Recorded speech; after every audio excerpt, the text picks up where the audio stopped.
Okay, let's jump over and talk about the Los Angeles Rams and the Buffalo Bills. Now, this is a more interesting game on the week for sure.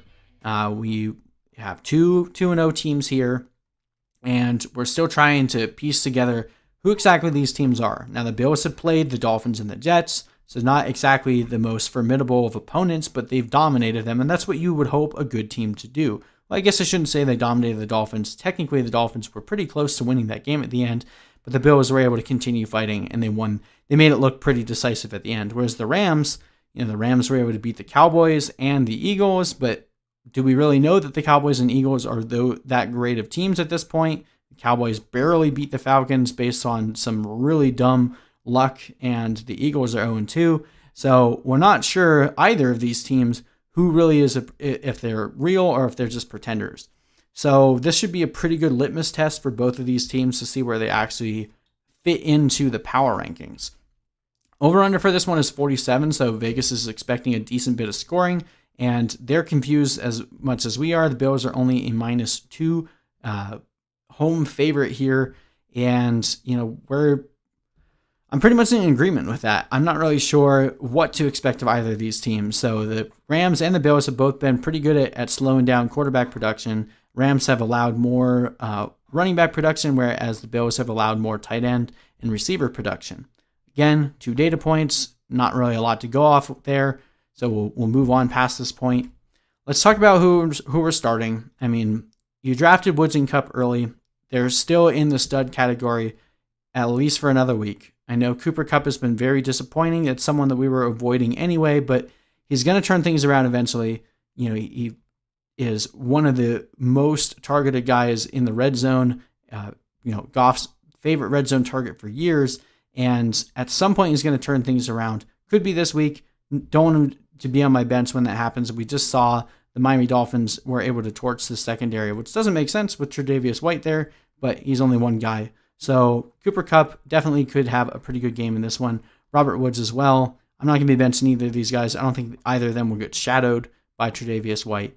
Now, Tyler Higbee is super interesting here because we just saw Mike Gesicki just go off against the Bills last week. And Tyler Higbee, after throwing up 3 touchdowns last week, probably not benching him anyway, but I'm definitely confident in starting him this week. And then, if this game ends up being a lower scoring affair, we know both of these teams are prone to commit some turnovers. I'm still comfortable starting both of the defenses in this one. And, there's not a lot of great defensive plays anyway. So these are the type of defenses that you can take a shot at. Jared Goff, I'd be a little bit more hesitant to play. He had a really poor fantasy outing in week 1. Pretty good outing last week. Again, we're not really sure to know what's going on with him. And then Darrell Henderson and Malcolm Brown. So it looks like Cam Akers is out. I'm pretty sure that's safe to say that at this point. Malcolm Brown looks like he's going to play, but how efficient is he going to be with a broken pinky? Darrell Henderson looked good last week, but the Bills' run defense has been pretty strong. Again, caveat, they haven't played any good running backs yet. And as we mentioned, Darrell Henderson had a really efficient last week against the Eagles. I'm still a little bit hesitant because I think Malcolm Brown might still get all the goal line carries here, and it might just make for a really annoying situation for both of them. So if you can avoid playing both of them, I would. But if I had to pick between one or the other, I would take Henderson. Van Jefferson and Josh Reynolds not getting nearly enough targets here to warrant throwing them into your lineup at this point. On the Bills side, you're still going to be starting Josh Allen. He started the season off red hot, one of the better starts that we've seen in the past decade. Hasn't thrown an interception yet, which is really good for Josh Allen. So we'll see if he can perform this well against a better pass defense like the Rams. But at this point, you're probably not benching Josh Allen. Stefon Diggs has been one of the best values thus far in drafts.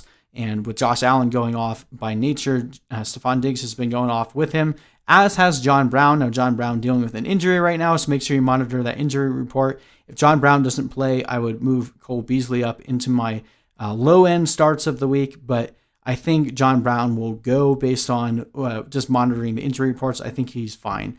And again, as we mentioned, I would be playing both defenses in this one if you don't have like a fantastic top tier option. On the running game, this one is a situation to monitor as well because we know the Rams are prone to give up some points on the ground. We saw Ezekiel Elliott just absolutely destroy them week 1, and then Miles Sanders took care of them last week as well. Again, caveat, good running backs there. And Devin Singletary and Zach Moss have been a really, really annoying backfield up to this point. That being said, Zach Moss showed up on the injury report late this week. And sometimes, historically when that happens, that's normally not a good sign for their playing status heading into the week. So Zach Moss could be a scratch this week. And if he is, I think Devin Singletary becomes a much better start. Devin Singletary had a really good run of fantasy points last year when he was pretty much the only game in town. Once Frank Gore went down, he was actually seeing a significant amount of touches on the day. So if Zach Moss is gone, I'm much more confident throwing Singletary into my lineup. But if Zach Moss is active, I'm probably trying to avoid both guys here. We're not starting Gabriel Davis, and we're not starting Tyler Kroft with Dawson Knox out. So I think this game will be close. I like the Rams slightly here, even on the road. I just don't quite believe in the Bills yet. I want to see them do it against a real team before I have faith in them. Playing the Dolphins and Jets and could have lost that game to the Dolphins. We'll see. But again, the Rams haven't really faced anyone that tough yet either. So this game will be very telling. But if I had to put money on it, I would go with the Rams taking down the Bills 24-21.